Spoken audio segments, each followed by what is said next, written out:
So, folks, I have to level with you guys. I'm recording this segment at the end of a stream. It's been draining. We've covered a lot of conspiracy theories. We've covered a lot of truly depraved content. And I want you all to know before we jump into this that I am summoning and marshaling all of my powers. This is my spirit bomb content coverage for all of you, okay? I need you all to lend me your strength for one last content bit for this stream, okay? Because we're about to jump into a Steven Crowder segment, the world's most divorced man. And I don't even have a hazmat suit to protect myself. Okay? And let's jump into it.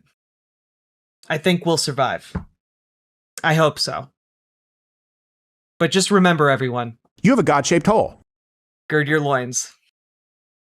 Truly, what America is all about, I think about the civil rights and voting rights movement and how Black Americans really created democracy. Then how come Black non-Americans haven't created democracy anywhere else? Let's go to AOC.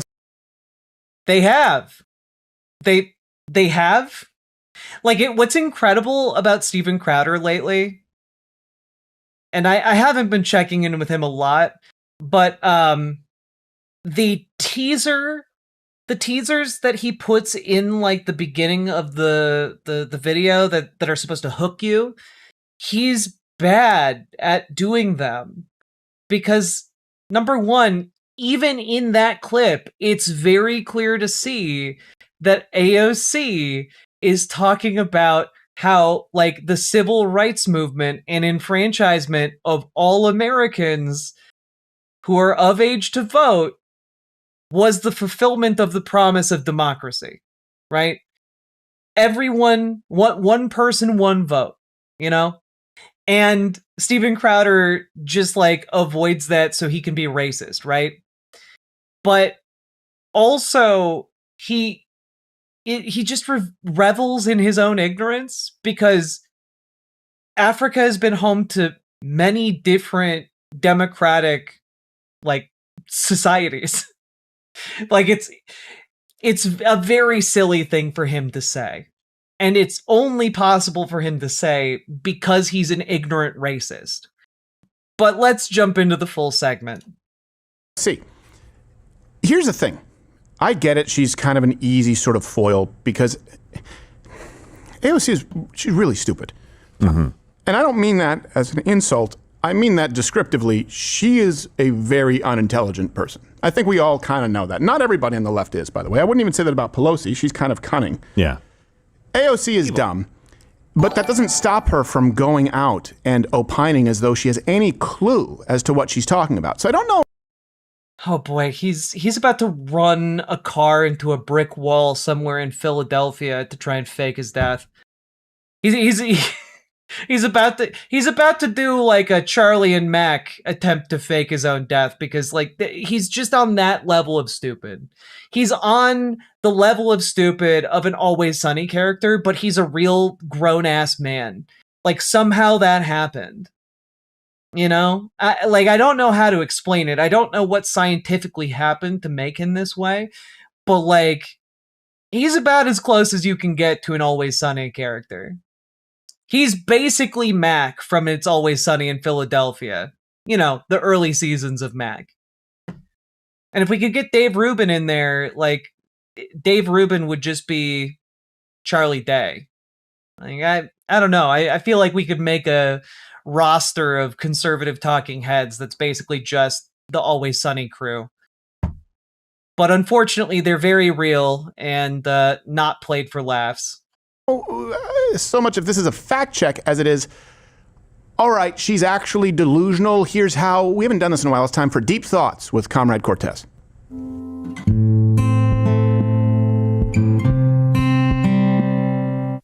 First claim that she makes here. that was a pretty shallow stinger. Yeah, it is, yeah.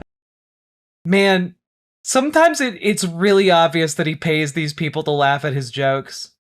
That's what she deserves. So the first claim, and by the way, all the references are available. We do this, links in the description every show. We stream 11 a.m. weekdays. She said that the American Revolution, picture in your mind the American Revolution. Mm-hmm. Okay, what it was about, think of the Boston Tea Party. Mm-hmm. Think of that, okay. It was actually about fighting the billionaires of their time. Yeah. They were fighting to form a democracy, to be free from a monarchy run by aristocrats who had generational wealth going back like over 1,000 years. Like objectively, that's correct. America was founded. You look at Thomas Jefferson writing to Madison in revolt of British aristocracy. And pizza. The American Revolution was against the billionaires of their time. Okay, and this is... Yeah, the billionaires of their time would have been aristocrats. Very telling here. So here's the truth. The founders had no problem with wealth, just to be clear. Just like Robin Hood didn't. This is something that the left has often done, where they go, oh, Robin Hood stole from the rich to give to the poor. If you're a leftist, and this is why I always say, try and make sense. Robin Hood's a fictional character. What are you talking about? You can't without Marxism. They just go, wealth, success equals oppressor. No, Robin Hood stole from an evil monarchy who overtaxed their citizens into poverty and gave it back to the rightful earners. Oh God, I'm dying. Oh my God.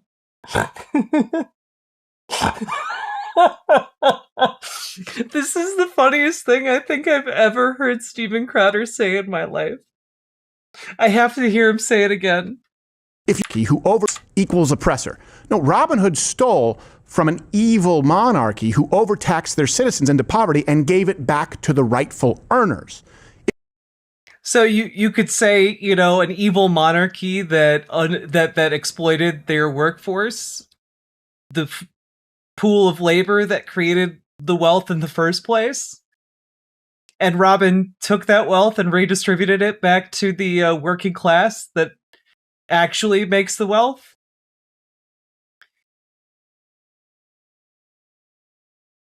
More like Robin of Locksley, more like Robin of Marksley, am I right? Hey! You have a God-shaped hole. If you just see the world through wealthy, poor, you just see the world through successful, unsuccessful, majority, minority, you'll go, well, yeah, obviously. TaffyBot, thank you for the gifted membership. The British aristocracy, they would have been wealthy. So the problem with the founders was the wealth. No, the problem was with the taxation without representation, the subjugation. The problem. And from whence did the wealth derive for the landed gentry, the aristocracy? Stephen, like, the point she's making is that in the act of making itself free from landed gentry who were, like, wealthy beyond any conceivable amount of, like, a working class person in the Americas, like, they were seeking to be free from that monarchy system, that monarchical structure of power that put forward that those who had wealth and positions were, like, had that wealth and had those positions by virtue of God's favor, right? Because keep in mind, this is a concept a lot of people forget. There was a concept at the time called the Great Chain of Being. This was the idea that undergirded the idea of absolute monarchy, which was popular across Europe at the time. And the idea was that everything that is in heaven is hierarchical, right? With the Trinity at the top. And so too, everything on earth should be hierarchical as well. And that includes kingdoms. That includes everything else. So it puts the king at the top of all society, and then there's a hierarchy based on blood, based on land, based on wealth, and all that usually going together there. That puts a certain class up, like below the king, but above the rest. And then you have, tradesmen, and then you have the working class, like the serfs and such, right? What she's saying there is that in freeing itself from monarchy and from aristocracy, because an important component of the American Revolution was not just getting rid of kings, it was also getting rid of aristocrats. People who could inherit title by virtue of their birth, and thus power and prestige along with it. That was an additional part of the American Revolution. What she is drawing a parallel to isn't the fact that, well, people had wealth back then and people have wealth now. It's that wealth creates an unsustainable power dynamic where there are people who have effectively escaped any and all forms of accountability by virtue of their wealth, by virtue of how much they have exploited their workers and the working class, and by virtue of that wealth, wield political power, the likes of which no working class person could ever wield. And so she's drawing that line that we call a person like that an oligarch, right? And she's drawing a line between an oligarch and an aristocrat. And I think it's a fair line to draw, because an aristocrat has unfair levels of power and avoids accountability by virtue of the political position of being an aristocrat. And same with an oligarch. It's just that an oligarch buys that power at a little bit more of an expensive rate. They're very similar. You can see why someone would, compare the two. Was with the corruption. The problem was with the lack of freedom. The founding fathers, I can disabuse you of this notion, they came from wealthy land-owning families, by the way, and they believed that one of the primary roles of government was to protect people's wealth, and specifically property rights. That's a distinctly American idea as far as it being central to our form of governance. That's what makes these people so incredible. They actually were pretty well off, and they still fought because they knew that others would not be well off. To give you an idea, George Washington... They still fought because they knew others would not be as well off. Like, their slaves, for example. Washington, if adjusted for inflation, he'd be worth like $580 million today. And still had... Worth noting, not a billionaire. I feel like it's worth noting in this conversation, AOC's comparing billionaires to aristocrats. Even in Crowder's own argument, George Washington isn't the billionaire. Bad teeth. Yes. Yeah, he was quite wealthy. He owned people and stuff. Yes, yeah. He was very, very wealthy. You got to be wealthy to own people. So the left, they do this all. Yeah, Robin Hood, steal from the rich, give to the poor. Well, yeah. Is the primary defining characteristic, it's how much money you have, or is it your character? Meaning, how did you get that money? If you are a king, or say prince, in the case, if we're running with this Robin Hood example, you got it by exploiting your workers. If you are a billionaire, you got your wealth by exploiting your workers. In both circumstances, the wealth of these two individuals in their various systems comes from worker exploitation. It isn't maybe there's a really nice aristocrat. Absolute monarchy, the newest flavor of vodka. Saki Tanuki, thank you for the 5 tier 1 subs. Much appreciated. He's so close. He's right on the cusp of a realization. No, he's not. I can assure you he's absolutely not. Ooh, drink the rich is actually a really good slogan for absolute monarchy. They should steal that idea. But the issue here is that both got through this. Both achieved their wealth. through exploitation of the working class.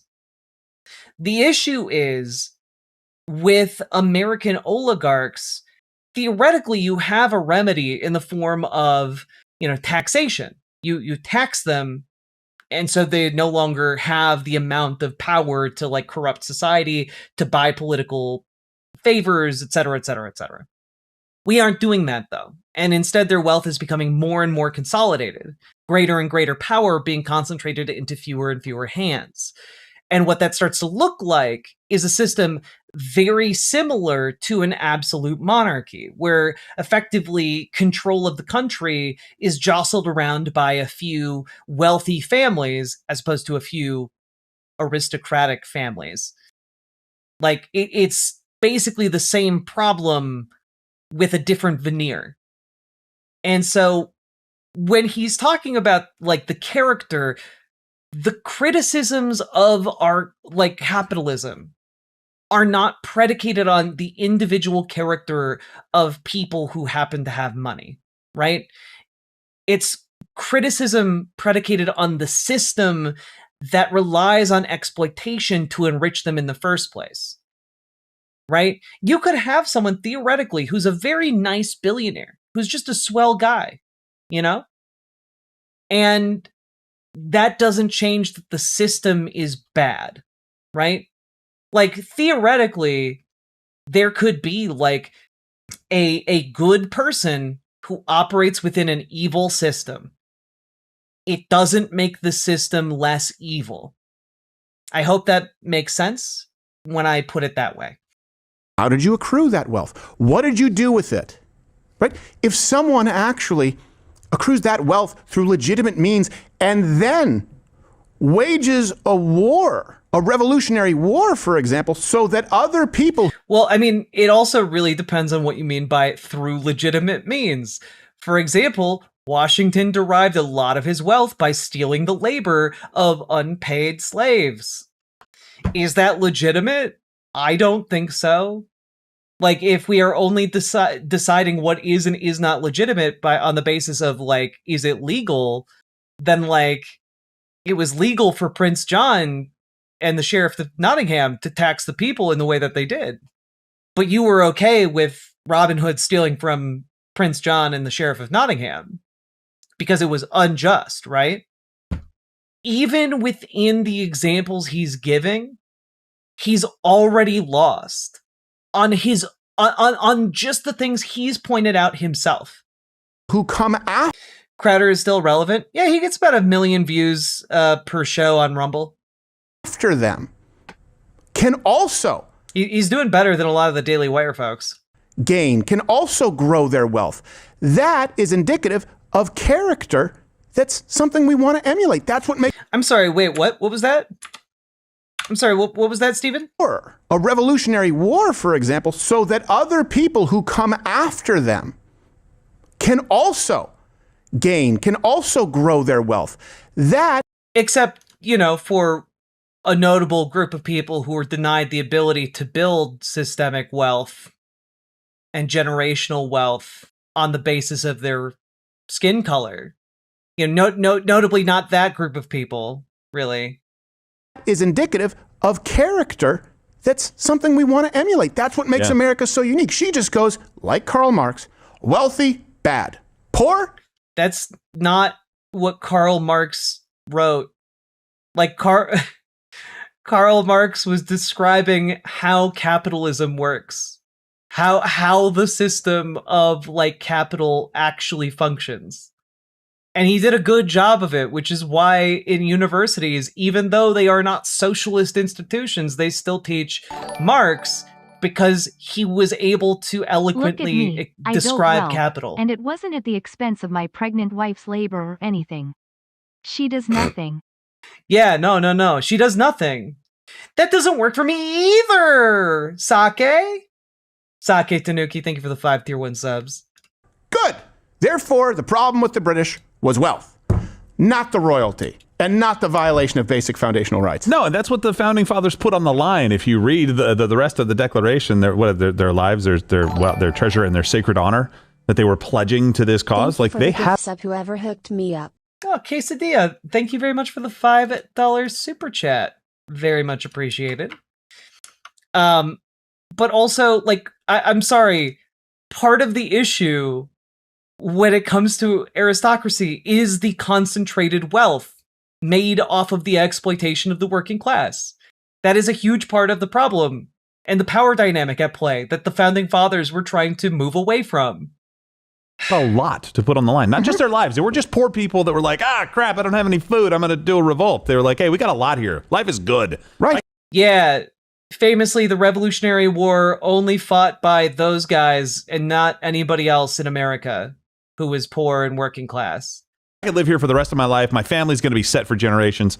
I'm putting all of that on the line to make sure that we can be free. To be clear, That's right. Everyone in the Revolutionary War, wealthy, middle class to upper class, had immense estates to lose. Definitely no working people.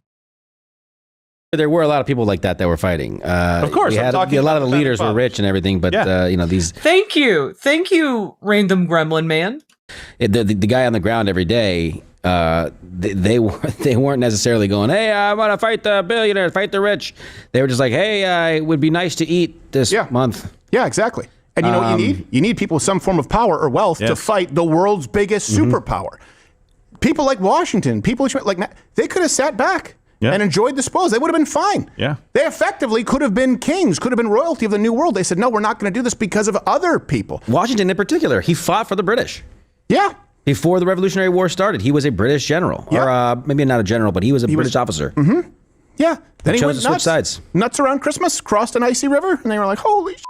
Here's the next claim that AOC makes. And again, you can't make sense of it unless you just go, okay, Marxist. Yeah. These people are Marxist. Left. I mean, AOC in particular is a socialist, so she does not make a secret of this. She's endorsed by DSA. Are Marxists. That's how they support Islam and LGBTQ. That's. I'm sorry, Marxism supports Islam? First I'm hearing about this as a socialist. That's how they try and claim, oh, wealthy is automatically bad. That's how you make sense of all. Marxism is not about how anyone with wealth is bad. That's not what Marxism is about. Of their inconsistencies. Hold on a second. Didn't DSA drop her? Is that misinfo? DSA New York endorsed her actively. And she got their endorsement like maybe a month or so ago. DSA for like the wider state, I'm not sure. Might have beef with her still. My understanding was that the beef got squashed because she became like more explicitly anti-arms to Israel. I hate Christians, but or at least we think that Christians have enabled and created a patriarchal system. But Islam, it's beautiful because Islam is a minority. That's not. No, it's just that socialists believe in the idea of freedom of religion. If you want to be Muslim, you should be able to be Muslim. If you want to be Christian, you should be able to be Christian. If you want to be Jewish, you should be able to be Jewish. If you want to be Hindu, you should be able to be Hindu. Like, there's a freedom of thought and freedom of religion, and like that shouldn't be like no one religion should be institutionalized by the United States. And but we're socialists aren't like actively trying to convert people to Islam. Marx worshipped the left. That's why he teamed up with Don Lemon. It's called Marxism-Leninism for a reason. Oh God, wait, we aren't? No, can't cancel the efforts, folks. He's on to us. Crowder figured us out, folks. God, it's all so stupid. Minority. Oh, a billionaire is bad. Poor people good. So the next claim. Billionaires are bad because they are billionaires by virtue of exploiting people for their wealth. You cannot get $1 billion without massive amounts of worker exploitation. She makes is that there are 3 archetypes, effectively, that define America. Think of what those are. Mm-hmm. We just sort of went through the founding fathers. No, to her, it's black people, Native Americans, Indians, and immigrants, I guess. there are very few like real archetypes of, in my opinion, truly what America is all about. I think about the civil rights and voting rights movement and how Black Americans really created democracy in this country. That's exactly. She's going to Black say Americans created. She's like, that's exactly right. Okay, then how come Black non-Americans haven't created democracy anywhere else? Pause. So, they have repeatedly throughout history, and Stephen would know this, except that he's a racist, right? I opened this by saying this when he played this clip at the beginning of this, but like, you don't have to go that far to like figure out what kind of democracies might exist in Africa in particular, right? And I say this because you can just Google pre-colonial democracies in Africa, and you can find a whole lot of really great examples. For example, one would be this particular, let me see if I can pull up the pronunciation here. There is a phrase that is pronounced, hopefully I'm not butchering it, Igbo Enwe Eze. And that translates to the This Igbo just have no in. king. Steven Crowder is still extremely divorced. Very true, Big Rackled. But that phrase translates to the Igbo have no king, right? Because they had democratic governance, pre-colonialism. Like, this was actually remarked upon by colonial forces when they first arrived to subjugate folks. It is not a society in which power was centralized. You also have examples like this. Here's the Unseko Cultural Heritage website. The Gada system, an indigenous democratic socio-political system of the Oromo. Let's learn about this one. Gada is a traditional system of governance used by the Oromo people in Ethiopia. Wonder Developed. how Powder feels about Haiti. I bet he doesn't know anything about Haiti. The Oromo people in Ethiopia developed with knowledge gained by community experience over generations. The system regulates political, economic, social, and religious activities of the community, dealing with issues such as conflict resolution, reparation, and protecting women's rights. It serves as a mechanism for enforcing moral conduct, building social cohesion, and expressing forms of community culture. Gada is organized into 5 classes, with one of these functioning as the ruling class, consisting of a chairperson, officials, and an assembly. Each class progresses through a series of grades before it can function in authority, with the leadership changing on a rotational basis every 8 years. Class membership is open to men whose fathers are already members, while women are consulted for decision-making on protecting women's rights. The classes are taught by oral historians covering history, laws, rituals, time reckoning, cosmology, myths, rules of conduct, and the function of the Gada system. Meetings and ceremonies take place under a sycamore tree, considered the Gada symbol. While major clans have established Gada centers and ceremonial spaces according to territory, knowledge about the Gada system is transmitted to children in the home and at school. And of course, it's complicated and nuanced beyond that. But like, I don't know. It's not like this is a unknown concept. Here's Ancient Origins of Democratic Norms in Africa, published in 2025. And again, it goes over and talks about different systems, different ways these systems are reproducible and like have existed. It's interesting stuff, okay? And I also just want to throw out there, like, those are just a couple of examples. It's by no means an exhaustive list. There's also the group called not the group, but like the Swana councils, which were prevalent throughout South Africa, in which they essentially functioned similar to like Greek forums where people would come gather and publicly debate different issues.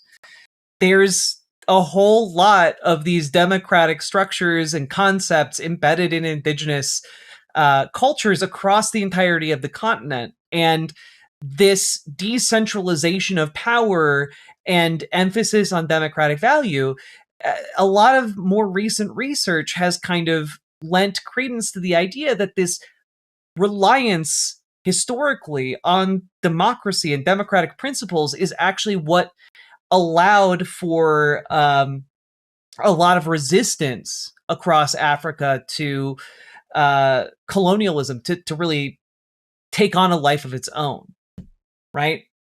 And again, anyone who actually gave a shit could find this out relatively easily. This was not difficult to figure out or look for. And it's very clear to me that what AOC is saying is that African Americans have shown the promise of an American democracy by fighting for and getting the right to vote and participate in it, right?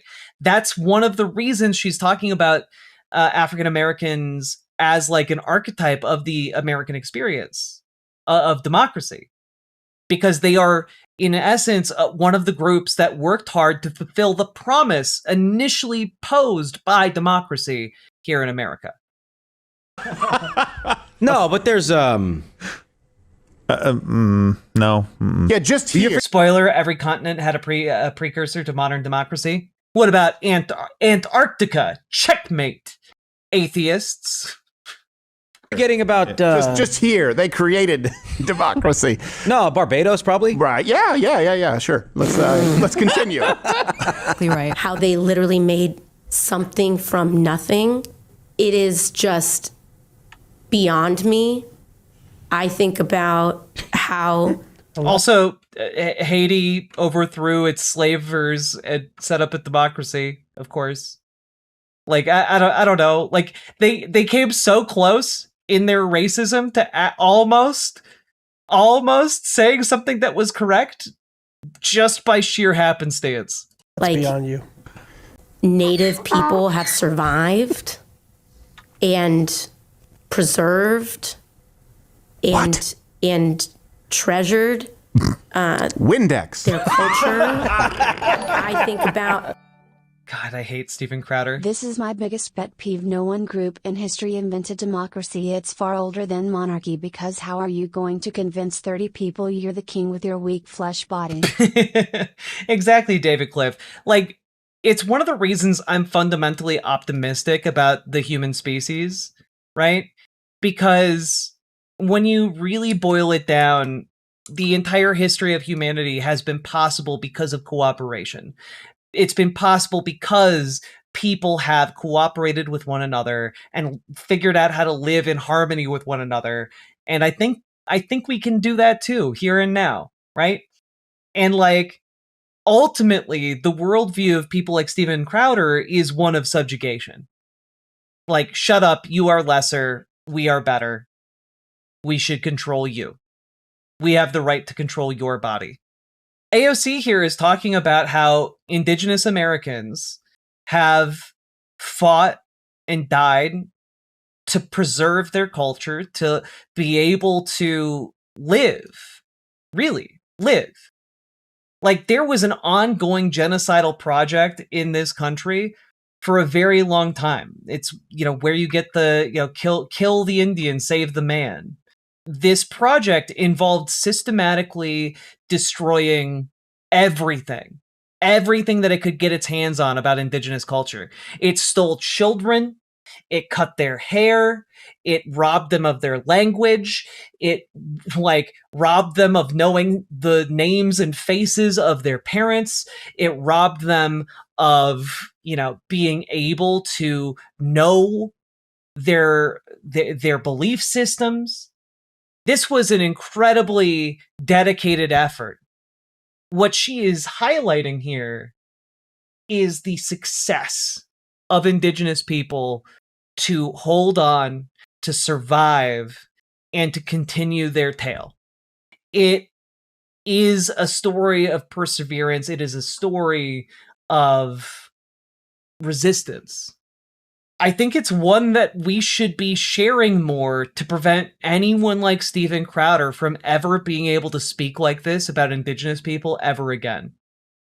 And I think many of us think about immigrants, which if you aren't from one of those first two populations, you are certainly from largely the third. Largely? Unsure about So first off, opinion, I think the opposite of that, to be clear. But here's the truth, obviously. Black people did not invent democracy. Oh, Lord. I mean, can we like play that beginning clip again? Just real quick. Like real archetypes of, in my opinion, truly what America is all about. I think about the civil rights and voting rights movement and how Black Americans really created democracy. So there's a difference between inventing democracy and creating democracy, right? Creating democracy implies essentially bringing or making democracy in a place where there hadn't been any before. Or, in essence, where there hadn't been for African Americans before. Right? That's clearly what she means. But these absolute dipshitted men come out and they're like, oh, she thinks African Americans invented democracy. And it's like, that's not even what she said.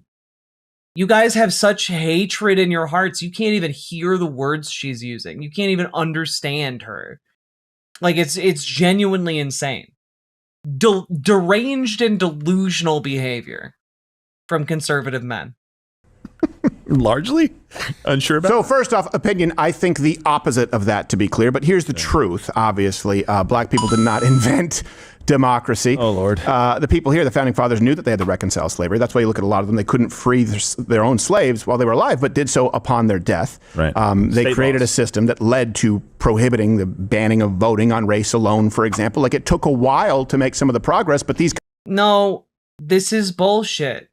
The founding fathers could have freed their slaves. They chose not to because they benefited greatly off of the unpaid labor of these men and women and children that they kept enslaved. Full stop.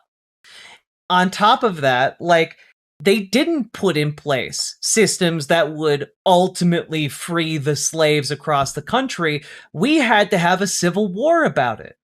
They weren't like, okay, so we're setting up a system here where slowly over time, African Americans are going to get the right to vote, and that shall not be infringed, and they'll be free from slavery after a huge civil war.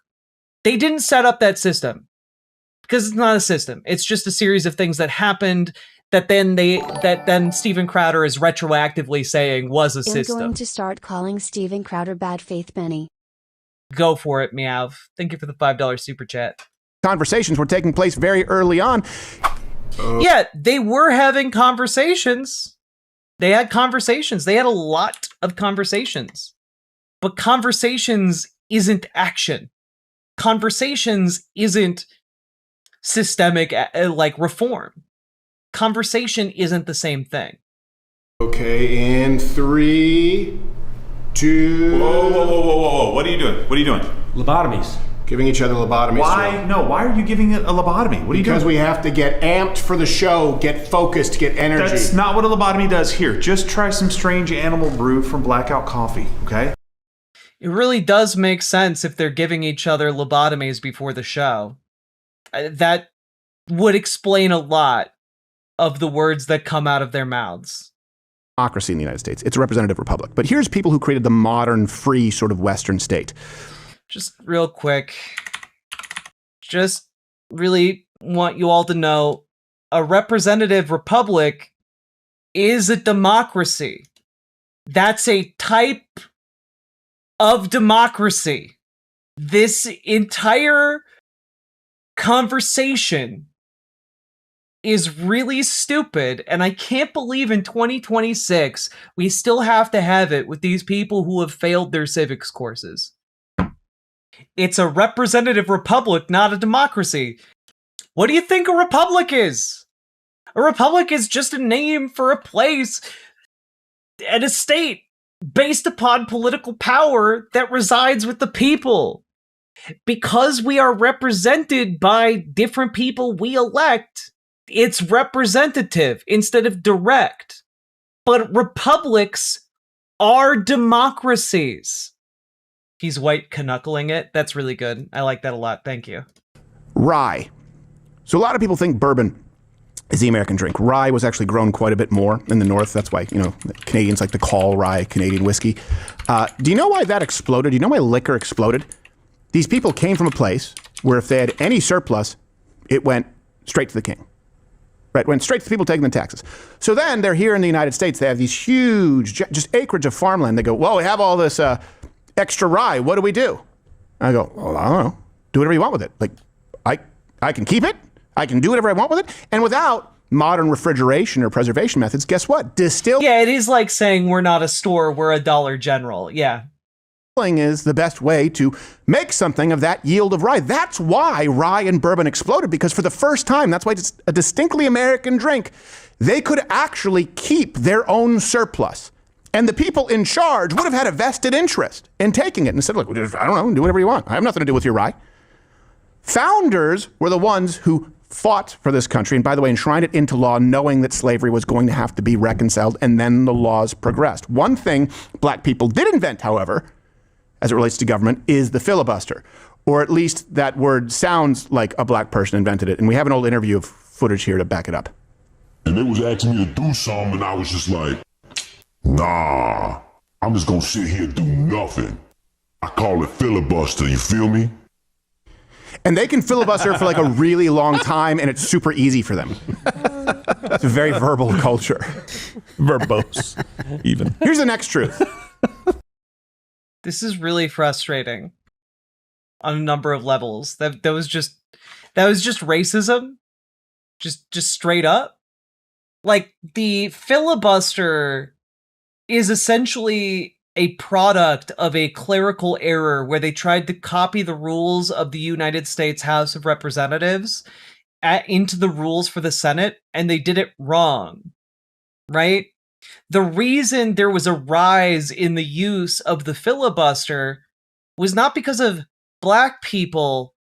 It was because of racist white Southerners who used it to kill Reconstruction era legislation. The rise of the use of the filibuster was essentially, after the Civil War. You had a handful of uses of it prior to that, but it really came into its own with Republicans. You have it done obviously post Civil War quite a bit by the racist white Southerners who wanted to systematically eliminate black representation.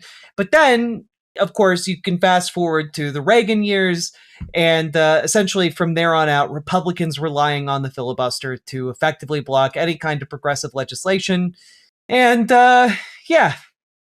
it has overwhelmingly been used by white conservative men to specifically fuck over black people. But something tells me Steven Crowder's not interested in actually knowing any accurate information. And I'm so glad that we're allowed to talk about this now. Truth number 2, Toolman.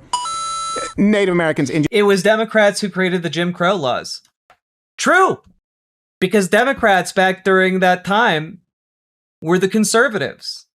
And the reason it flip-flopped was basically because after the Civil War, you had a period of time where African Americans migrated to cities, predominantly in the North, into a lot of northern cities.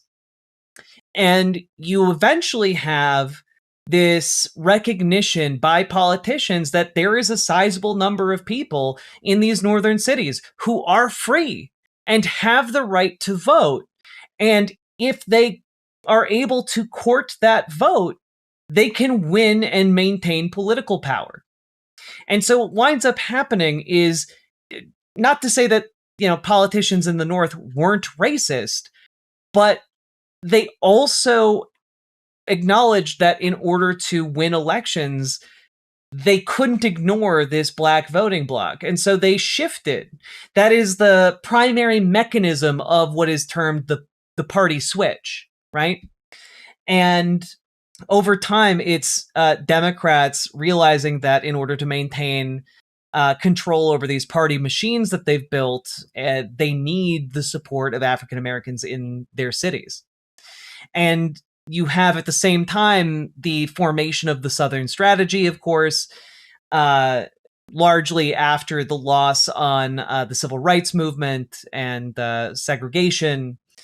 And that in turn kind of finalizes the flip, right? So, yeah, that to obviously very simplified, but a lot of people are like, well, it didn't just change overnight, and no, it didn't. It took many years for that shift to complete itself, but shift it did.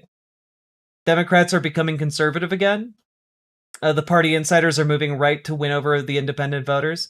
They are trying to, but I would say that the Democratic Party is in an internecine civil war over which direction it's going to go. And it very well could be that the Democrats will split into two different political parties down the road, but we're not really there yet. It's like the fact that they've survived. Well, not only have they survived, I'm going to get to that. They did nothing for thousands of years aside from like killing women and children. And by the way, they didn't figure out modern. So they didn't use the wheel. It's true. They didn't domesticated horses. Like, I don't think they would hunt. What the fuck? Truth number 2, Toolman. Native Americans, Indians, they like the fact that they've survived. Well, not only have they survived, I'm going to get to that. They did nothing for thousands of years aside from like killing women and children. And by the way, they didn't figure out modern. So they didn't use the wheel. It's true. Man, that's a wild claim to make when you're like white and descended from folks in England who like drank their own shit. Like I don't know. Like, indigenous people in the Americas, one, they did use wheels. Number 2, they had metalworking. Like thousands of years, by the way, prior to most of the world. 3, they were performing complex brain surgeries, 1,000 years before Europe was able to do it. You have the development of medicinal needles by indigenous folk. You've got incredible medicines pioneered by indigenous folk. You've got stable societies that existed for hundreds, if not thousands of years. You've got cities built by indigenous Americans that were larger than London at contemporary points in time. You've got entire empires that rise and fall. You've got a number of people living in the Americas that when they are killed by smallpox in such extraordinary numbers, you get events like the Little Ice Age, due to the reforestation of the places that they previously inhabited. You've got like entire cities with water and irrigation, the likes of which Europeans couldn't even wrap their heads around at that time. You've got complex communication systems. You can look at like the Quipu, for examples of that. You've got incredible achievements when it comes to astronomy. You've got like the idea that these are just backwards, inferior people, which is how, again, someone like Steven Crowder thinks of them, which is why he uses a slur while talking about them. It's just deeply, deeply sad and pathetic, and reveals the quality of his character. Also want to point out, the Iroquois Confederacy is literally the blueprint for America. Like, it predates America by like 600 years. Some archaeologists believe that the League was formed around 1450, though arguments have been made for dates as early as 1142, which, if true, would genuinely show that it lasted for like 600 plus years. Number 1. Number 2, how big was it? That's a great question. Let's take a quick look. How big was the Iroquois Confederacy? That's pretty big, actually. You will note that it includes a great many states. So, I don't know.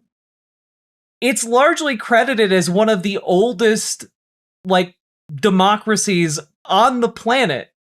One of the longest lasting and most enduring democracies on the planet. But no, it's all just brutal savages to Steven Crowder. I don't know, bro. Like, I don't know how you can look at, like, indigenous history and come to the conclusions that it's all just, like, killing women and children when, like, the actual history isn't that, number one. And number two, you get the arrival of Europeans, and that's literally what they do. Like, the Europeans arrive, and you've got Columbus, like, immediately enslaving people and immediately chopping off hands to try and get gold, including the hands of children, and distributing children as sex slaves to his crew. Like, I don't know, bro. The entire history of colonization really, really fucks with the narrative you're trying to spread here of, like, some blessed enlightenment by white Europeans. Then domesticated horses. Like, I don't think they would hunt animals basically to extinction. Like, they just chase a bunch of wild buffalo off a cliff. Like, just take one. Good enough. It's like, no, what? Have you guys ever thought about conservation? They were killing each other in record numbers before. Have you guys ever thought of conservation? Buffalo population. Bison went from numbering an estimated 60 million before the 1870s to becoming nearly extinct in the 1880s. This was due to the mass slaughtering of bison during the 1870s, which caused a population bottleneck, which brought the population down to 100 in the span of 10 years. In the span of 10 years, you see, like, 99.999% of the American bison wiped out. Was this because Native Americans, indigenous people, were just hunting them to extinction? No, actually. It was because of a concerted effort by America to wipe out indigenous cultures and indigenous ways of life, as well as, of course, earning a tidy profit off of the mass slaughter. Essentially, this was part of the plan to eliminate the ability of indigenous people to be able to live out on the plains. Because the buffalo, the bison, were such an integral part of that a lot of these, essentially the American government was greenlit the project to slaughter these animals in mass and starve indigenous people, indigenous holdouts onto reservations, or to just render that way of life impossible. It is some evil shit. There has been a concerted effort for the recovery of the population. In 2017, the population reached around 500,000. I want to remind everyone, in 1870, the population was 60 million. It has taken over a century for it to even hit 500,000. That's genocide. Yes, we did a genocide against the indigenous people of this country, of this continent, really. Any of the colonists arrived. But here's the crazy thing. People talk about, she's going on to say this too, genocide. Like, in 1890, there were about 250,000 natives. Today, 9.6 million. That's a 3,700% increase. If it's a genocide, we really screwed up. Well, then doesn't she have a good point then? That they survived? Yeah, they've survived. I really want folks to know and understand that the argument he's making is basically what neo-Nazis make about the Holocaust. Like, it's very similar. The idea being like, well, the Holocaust is just fake because look at how many Jewish people there are now. If the Holocaust was real, you wouldn't see you wouldn't see a big population of Jewish people. So clearly it must have been fake. Crowder et al. Here are just doing the same thing. How colonization of the Americas killed 90% of their indigenous people and changed the climate. You know, you've essentially got an estimate of the population of the Americas being in the 100 million, and then the death of 90% of those people. And you have an effect that is so big, you get the mini ice age, right? And their argument is, and then of course you have systematic attempts to eliminate them, take their land, put them on reservations for centuries. And then the argument is, well, there are more of them now, so it's like the genocide didn't happen. And that's just wild to me. That's like arguing that because Armenian people are still around, like the Armenian genocide didn't happen. Because there are more Armenians now than there were, 300 years ago. That means the genocide didn't happen. That's fucking insane. That's a fucking insane argument to make.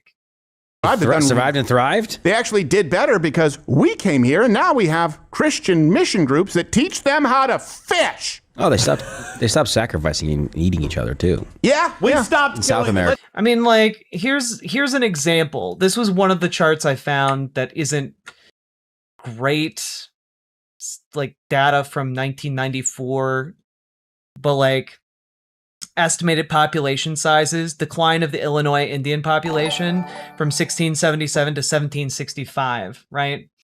And you can see it goes down quite a bit. And there's an account from 1816 that says, of the once great and powerful nation of Illinois, there remains only about 70 persons, including men, women, and children, near Kaskaskias, and a few straggling Peorias about St. Genevieve. This is recorded by Auguste Chateau in 1816, right? Their idea here that we must be doing so good to them because look at how many there are now. It's just disgusting. Just disgustingly awful. Just be honest, nice. They didn't survive the war. They didn't come out of this and go, oh, we're going to band together and be strong. We're kind of tired of killing you guys. Can we just put you in Oklahoma for a little while and do the rest of the conquering of this thing? Is that cool? Also, by the way, you want to talk about our treatment of natives versus native treatment of natives? Let's get into the modern era. Outside of scalping, and it's not the same as people say, oh, Europeans did that, counting scalps before they had dog tags. It's very different from using it as a torture method to women and children alive. That's what Native Americans would do. Yeah, American soldiers also did that. I also just want to really hammer home here that in the Americas, a lot of the impetus and the impulse for indigenous people to scalp others came from the fact that Americans offered bounties for the scalps. America was offering the money for scalps. I'm just going to read this here. Bounty policies originally intended only for Native American scalps were extended to enemy colonists because it was institutionalized in the British Americas that what would become the US government paid for the fucking scalps. During the Civil War, do you know who took scalps? It wasn't indigenous people. It was the Confederates. I can't deal with this. It makes me so fucking mad. When you look at, what about if you go down to Mexico? What was going on down there? Were indigenous people in Mexico scalping one another? No, the Mexican government in 1835 put a bounty on Apache scalps. They offered 100 pesos for each scalp of any man or male 14 years old or older. Eventually, that was expanded to include women and children, their scalps. During the Revolutionary War, Americans and British both engaged in scalping. Like, you can go back to like even the original colony wars, like the colonial wars against indigenous people. The colonial government paid different tribes specifically by the scalp. The monetary incentive set up was put in place by the colonial government. And that isn't to say that prior to colonization, scalping didn't happen. Of course it did. But like, Europeans also did that shit. And they did that shit in Europe too. Like, it's not, Crowder puts it up as like a unique thing due to the savagery of indigenous people, and it's just not. But it was made exponentially worse by the European settlers. It just makes me so mad. The barbarism and cruelty is something that people never actually want to discuss. But even in modern times, they treat their own people incredibly poorly. Look at tribal casinos. It's like a $40 billion a year industry, but natives still have the highest rates of poverty and drug abuse. They don't help their own. Wow. You still see a bunch of wealth just accrue at the top to a few people. Why don't they help them out? Capitalism, you stupid bitch. It's capitalism. Why doesn't Jeff Bezos solve world hunger? Because it's capitalism, baby. It's capitalism to exploit people. Here's the next truth. Immigrants, come on. Immigrants come to America like you built America. They came here because America was a thing. It attracted them. We're the shining city on a hill. They wanted to be a part of the system that we created. They benefited initially pre-welfare state economic opportunities, right? Education, the ability to be free. Basically, you want to start up a business, you can do it. Here's your license. Go ahead. No one's going to stop you. That's changed now because immigrants don't come here and become American. They bring a little enclave of their previous third world shithole here and still live that way and cost the American taxpayer anywhere from $150 to $500 billion a year because of a modern welfare state. Immigrants, pre-modern welfare state? Immigrants put more wealth into this country than they receive in benefits.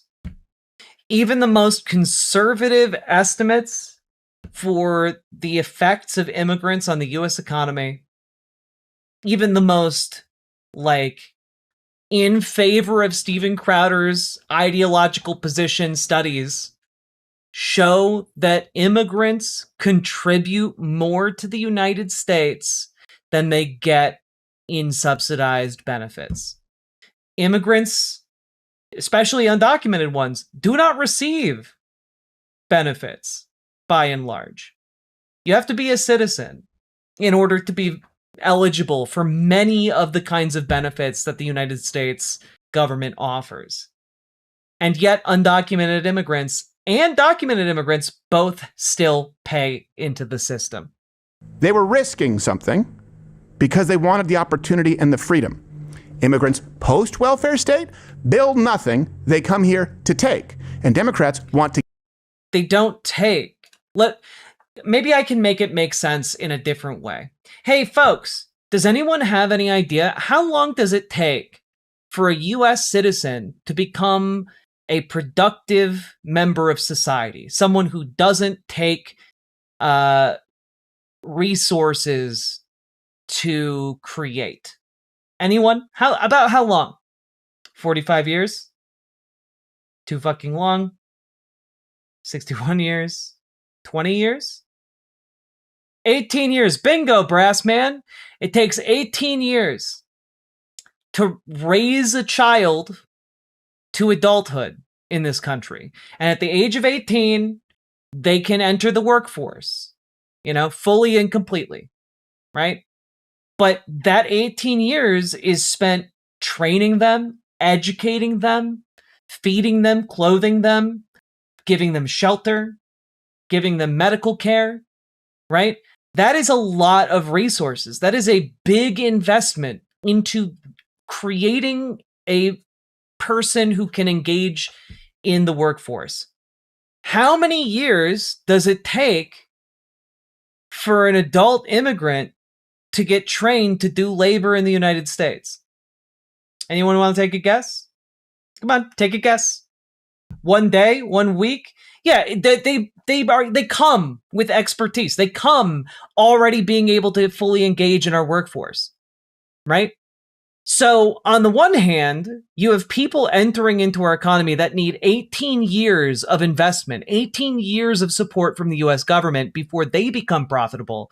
And on the other hand, you have people coming into this country who are contributing to society and working from the moment they get here.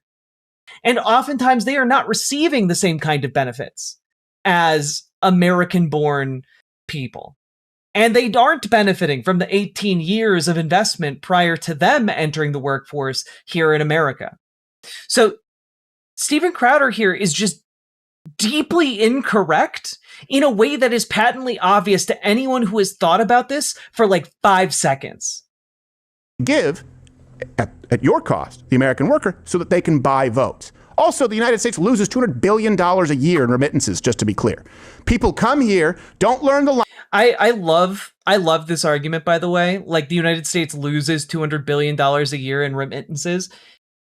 I just want to point out, when you've been paid, when you get your paycheck, how you spend that money is your own damn business. Like, if you choose to bury it in a box in your backyard, would you say that the US economy is losing, your paycheck every year? Like, if it's your money, it's your money to do with what you will. That's fucking America, baby. And like, Steven Crowder over here is whining about people using the money that they earned by working in the way that they see fit. Like, tough shit. You don't like how other people spend their money? Go fuck yourself. This is America. You have the right to say, go fuck yourself. Language, create an enclave, and send all their money back home. That has to stop right away.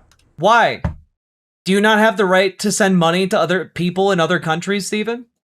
When you order your fucking off-brand, like, brain pills that you are shill on your show every damn day that are undoubtedly manufactured in, like, Malaysia or China or someplace, like, you shouldn't be allowed to send them money to buy that thing?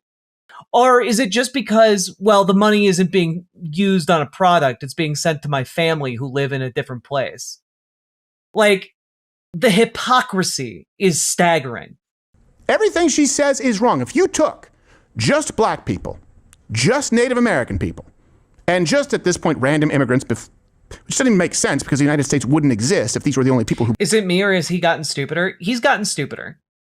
In the conservosphere, you have to play to the lowest common denominator to maximize your audience. So, like, he's gotten stupider, but it's by design. Built the United States. So just black people, Native people, and random immigrants. Do you know what you'd have? You'd still have a continent that didn't use the wheel. They used the fucking wheel. Like, I don't know what to tell you, but like, they had wheels. I'm dying here. Like, I'm sorry, wait. I just had a brain blast. Did Steven Crowder earlier, like, berate indigenous people for not domesticating horses? Am I hallucinating that? Did that happen? Let's see. Not only have they survived, I'm going to get to that, they did nothing for thousands of years aside from, like, killing women and children. By the way, they didn't figure out modern, they didn't use the wheel. Then they domesticated horses. Like, I don't think they would hunt animals basically to extinction. Like, they just chase a bunch. So part of his criticism of indigenous people was that they didn't domesticate the horse, but the horse arrived with colonization, and they did domesticate the horse. Oh, I'm sorry. I just got mad about that in retrospect. Oh my God. All right, cool. Something. It's just so many layers. It's like an onion. That's what you would have. And you still would have tribal warfare, nonstop. That's exactly what would happen. Just to be clear. AOC is an idiot. This has been Deep Thoughts with Comrade Cortez.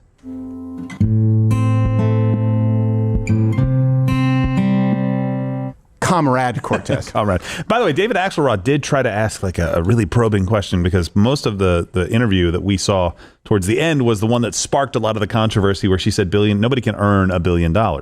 Right, you've got to do it through nefarious means or whatever, right? Mm-hmm. And he tried to follow up and say, well, specifically tell me, and he was reading somebody else's, I guess, post to her, tell me what Michael Jordan, Beyonce, Jay-Z, and he listed like one or two other billionaires, what they did wrong and what the FBI should investigate against them.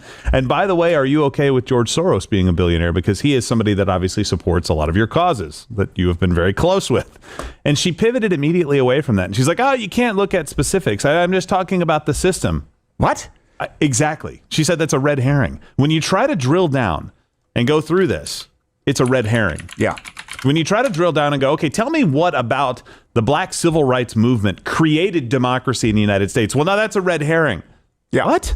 Well, that's actually the part of the question that I'm most interested in, to find out how and why. She doesn't want to get into specifics because there's nothing objective about her parameters. Look, I've said this. I don't support the party of big business, of small business. I support a country that is pro-good business. So if you're a billionaire or you're a 100,000aire and you've actually created some goods, services, some kind of commodity that people... You didn't create anything as a billionaire. You're an investor.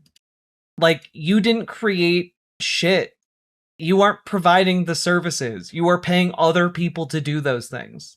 That's kind of the thing, right? Like, if you have $1 billion, you can buy people who are smart. If you have $1 billion, you can buy people who are talented. If you have $1 billion, you can buy like social standing. If you have $1 billion, you can buy political power. If you have $1 billion, you can just buy other people's labor to make up for any quality that you lack. So like, you do not, as a billionaire, actually do any of these things. You aren't creating the goods. You aren't doing the services. You aren't even like fine-tuning those things. You are paying other people to do that shit. Like, the entire point of being at the top in capitalism is you effectively don't have to do anything because you can buy people to do the things for you.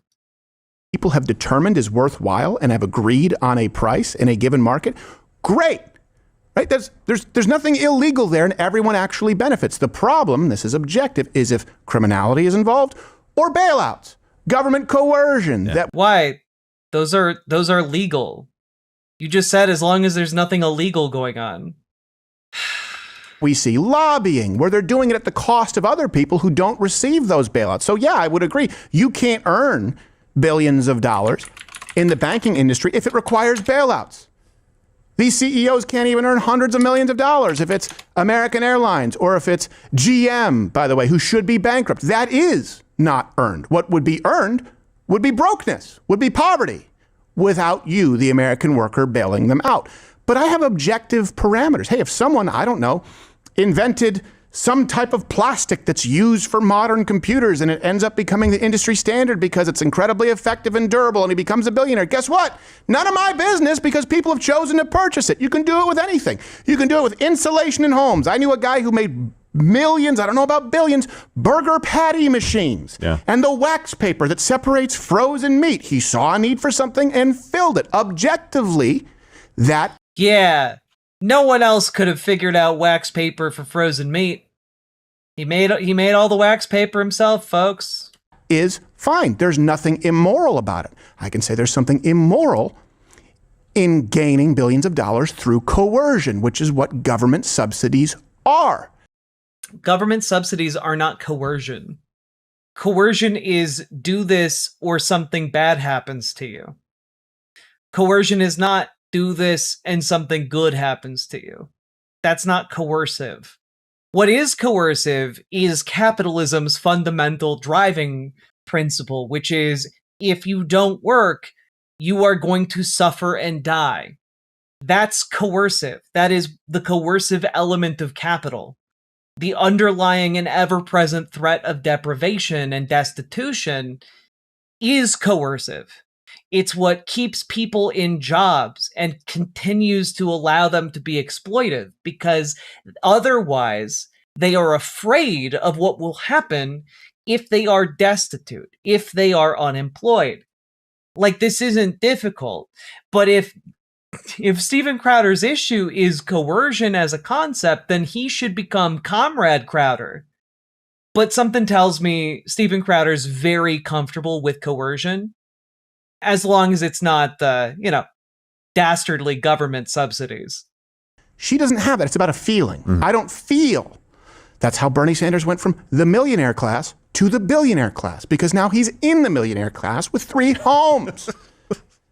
It's always going to change. Tell people who are struggling to find their next meal that you've earned what you have with a very nice apartment, shopping at Whole Foods, parking your Tesla illegally outside of there.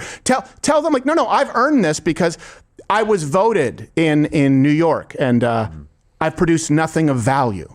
Their opinion would be they don't feel that you should have that. We don't base what's appropriate or what's permissible as far as earnings on feelings. That is. You're right. Because most people don't get to base their own earnings on anything. Like, most people don't have the ability to negotiate their own wages. That's not the situation most people are in. Marxism. I feel like you're too successful. That's not what Marxism is. Marxism is not about the idea of feeling like somebody else is too successful and they need to be made less successful. Marxism is predicated on the idea that you have an imbalanced power structure governing the place of you spend maybe potentially a majority of your time in, the workplace. It is acknowledging that that workplace is essentially, under capitalism, of a tyrannical nature. You have the boss, you don't do what the boss says, you get fired.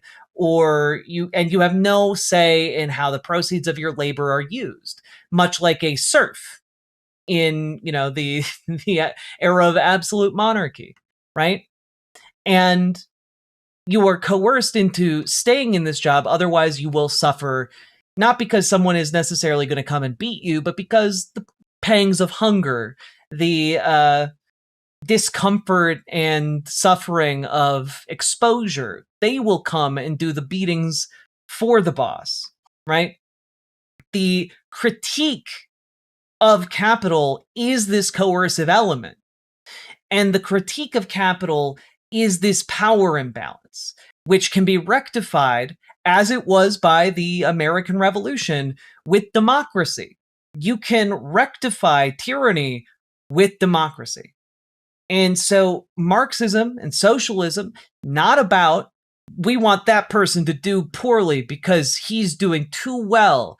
It's about, hey, we all work and make profit for this commercial entity. We should all have a say in how this commercial entity is run. We should have a say over how our labor is used, how the proceeds of our labor are divided, and we should be able to dictate how, what happens with the work we do. And that's what it's about. It has nothing to do with, well, that guy has money and we hate him. It's because of the power dynamic. It's because of the lack of agency. It's because of the coercive elements of capital. Like, it's not that guy have more, must kill. Like, that's not what it is. Therefore, oppressor and oppressed. Hey, do you like what you saw? No, it was terrible. Every moment of it was agony. We'll always have that God-shaped hole. You have a God-shaped hole. There we go. So that made me want to die just through how wrong Steven Crowder was throughout the entirety of it. And honestly, that took way too long to get through, and I should not have spent this much amount of time going over a Steven Crowder video. Oh, also, I lost my train of thought earlier, but for the record, Indigenous people in the Americas did have wheels. This is actually very clear that they had wheels. They were used for various niche purposes, and were also, of course, in the famed medicine wheels. But I will also point out that Indigenous people didn't need wheels because they didn't have beasts of burden like oxen or cows or horses. They didn't have those things. And they didn't need them because they primarily were traveling via rivers and river systems. So they had boats, which were faster and more efficient. And you could send a lot more stuff that way. And also, they had, in a pinch over land, sledges. You know, because a lot of them lived in gigantic open plains that were flat, so they could just be pulled along flat ground. They used dogs for that. Like, the terrain didn't really need wheels. And, like, then you get into, like, the more mountainous areas, and I just have to say, like, people didn't want wheels. It's hard to wheel something up a mountain. They're just not that useful. And they found other ways of doing these things. There is, by the way, archaeological records of wheels. They did exist. It's not like indigenous people were too stupid to imagine wheels. They knew what wheels were. They just didn't have a use for them. It's so frustrating to see the dumbest person you know confidently spew out something deeply incorrect. It's like they embodied ChatGPT in a person. Of course they had wheels. Yeah, of course they did. But this is a very persistent myth that I keep hearing from people like Steven Crowder. And it's just like, it's just not true. It's just so frustratingly not true. Crowder doesn't understand context-dependent technology. No, all technology is useful in every context. Every context. Why is Crowder obsessed with wheels? Well, because, as we all know... You have a God-shaped hole. What's another word for a hole? That's right, wheel. Well, that was a totally demoralizing experience. I hope you enjoyed this journey. Hit that like button, hit that subscribe button, and get organized, folks. Join your local Dems, join your local DSA. If you need help figuring that out, join our Discord. And reach out to Dragonfly for help with your local Dems, making them more progressive. Reach out to Gamergy for help with your local DSA, making them more effective. And last but not least, check out ImogeneOlivia.com, gender euphoric lingerie designed from the ground up for trans femmes. Also tested with cis men, cis women, non-binary folks. Everybody looks good in it. It is sexy, it fits, and it's non-tucking lingerie. Go check it out. ImogeneOlivia.com. Link down in the description. And let's get you started politically organizing. Let's go.